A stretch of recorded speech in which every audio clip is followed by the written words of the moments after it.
terbesar adalah kalau kita nggak ada indikatornya, nanti untuk mengatakan program pembangunannya sukses bagaimana? Nah, itu masalahnya di sana. Jadi Bapak Ibu dalam menyusun tujuan atau sasaran pembangunan itu harus ada indikatornya.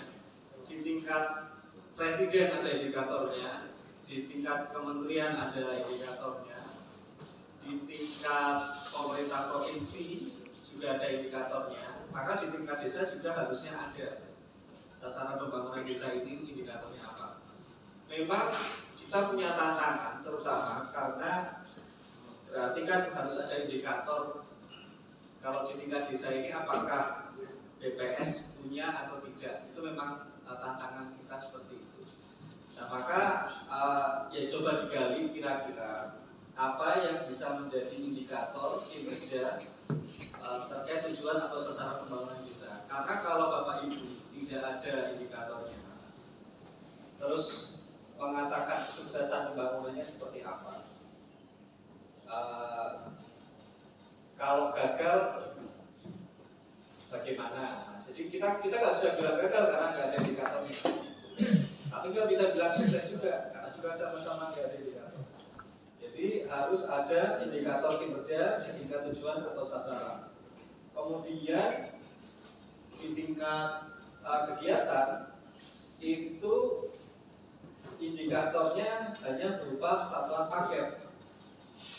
Nah, di sini Bapak Ibu ya, pertama untuk tiap tingkatan bidang kegiatan dan subkegiatan itu semua seharusnya punya indikator dan indikatornya tidak sama, jadi berjenjang. Cuma memang kalau untuk bidang dan kegiatan indikatornya adalah manfaat atau outcome. Kalau kegiatan adalah output atau keluaran. Apa? Kalau keluaran atau output itu sesuatu yang bisa kita lakukan dengan tangan kita sendiri. Kita kasih bantuan benih sekian ton, benih sekian kilo misalnya. Kita berikan benih 10.000 benih, atau kita berikan bantuan permodalan pada 10 kelompok tani. Itu adalah sesuatu yang dalam jangkauan tangan kita. Kalau outcome atau manfaat itu tidak dalam jangkauan tangan kita, tapi sesuatu yang dihasilkan dari keluaran yang kita berikan. Jadi misalnya subkegiatannya, misalnya jumlah kelompok tani penerima program. Penerima ini bukan harus penerima bantuan uang terus selesai, tapi penerima kerjasama program misalnya. Nah, manfaatnya apa?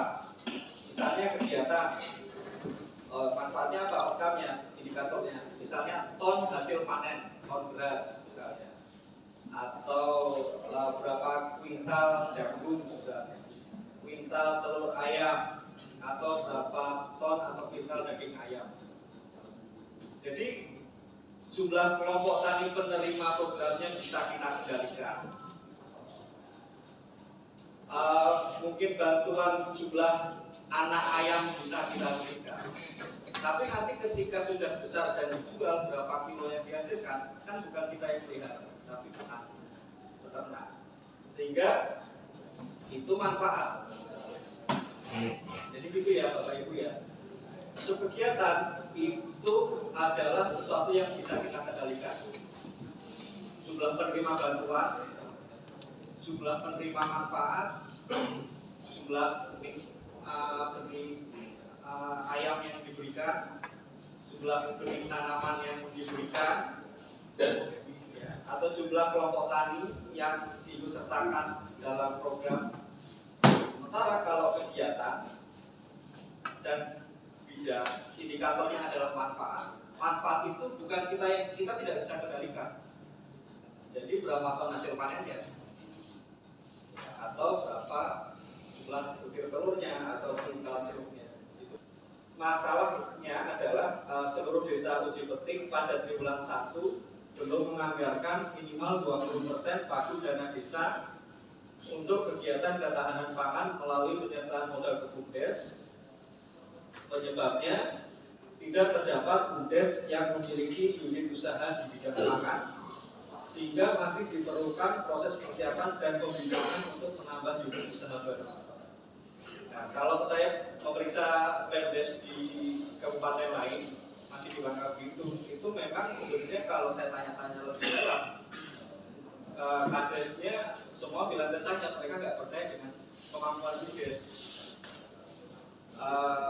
Mengelola jual beli saja juga agak susah, ya. Sehingga BUMDesnya tidak bisa diharapkan untuk pengelolaan ketahanan pangan. Nah, saya nggak tahu apakah masalah yang seperti ini juga terjadi di Kabupaten Bangka Barat, tapi nyatanya dari Desa Uji Petik di Triwulan 1 semuanya tidak punya BUMDes terkait pangan. Jadi itu masalah. Nah, untuk yang kelima, ya kan manfaat jangka panjang, yaitu bentuk ketahanan pangan umumnya berupa kerjasama yang melibatkan kelompok tani. Tujuan aslinya adalah dengan kita libatkan dalam program ketahanan pangan, mereka modalnya makin kuat, karena kan ketika diberikan bantuan kan produksinya meningkat. Harapannya uang hasil produksi meningkat itu kemudian diputar lagi, sehingga minimal peningkatan di waktu pemberian program itu terjaga, gitu ya. Tapi banyak yang mengatakan kenyataannya tidak, karena ketika setelah diberikan bantuan modal, ya memang setelah itu panennya naik, tapi hasil panen naik tadi bukannya diputar, tapi malah dipakai konsumsi, sehingga akhirnya tidak terjadi peningkatan produksi pangan, sehingga peningkatan ketahanan pangan ini tidak terjadi. Nah, ini memang masalah ya Bapak Ibu ya. Nah, ini memang ini sebenarnya bukan hanya di Kabupaten Bangka Barat, tapi juga banyak terjadi di tempat-tempat lain. Kami sendiri juga sebagai auditor tentu kalah pengetahuan kami dibandingkan Bapak Ibu ya.